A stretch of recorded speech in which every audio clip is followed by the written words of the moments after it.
While the investigation is continuing, it is clear that attention is now focused on the actions of the pilots.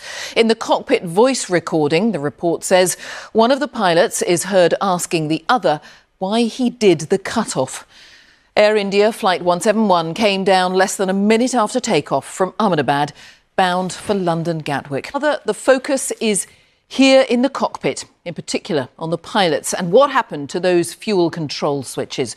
The report says flight record data shows both switches, normally used to turn the engines on or off when on the ground, were moved, as we heard, from the run to the cut-off position shortly after takeoff, that causing both engines to lose thrust. It says, as we've heard, one of the pilots is heard asking the other why he did the cut-off.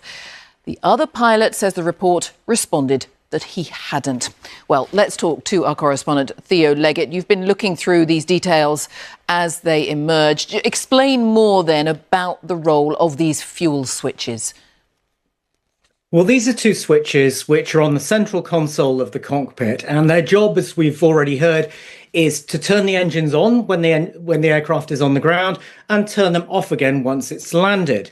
Now, they would not normally be used when the aircraft's in the air. There are some exceptions to that. For example, if there's been an engine failure or an engine fire, you want to cut off the fuel supply to that engine and make sure that it's not going to cause any further problems, but that is rare. Now, what we have here is information from the flight data recorder, which shows quite conclusively that those switches, both of them, were in the cutoff position, and that one of the pilots, we don't know which one, noticed this was the case and asked the other pilot why they had turned those switches into the opposite position, into the cutoff position.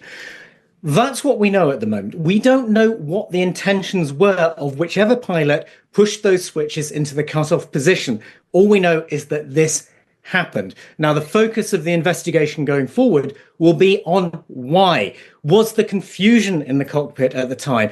It's a very harsh environment when something is going wrong shortly after takeoff. It may be that one of the pilots made a mistake, or there may be some other motive. All we have now is those bald facts that these switches, which are incidentally designed not to be used accidentally, it's a two-step process to turn them from the run to the cutoff position, why those switches were moved. Because we know now that in all likelihood, this is what brought the plane down. Once the engines had been switched off, they started reducing thrust, bringing thrust back, which the pilot, at least one of the pilots, was trying to do, takes time, and they simply didn't have enough time.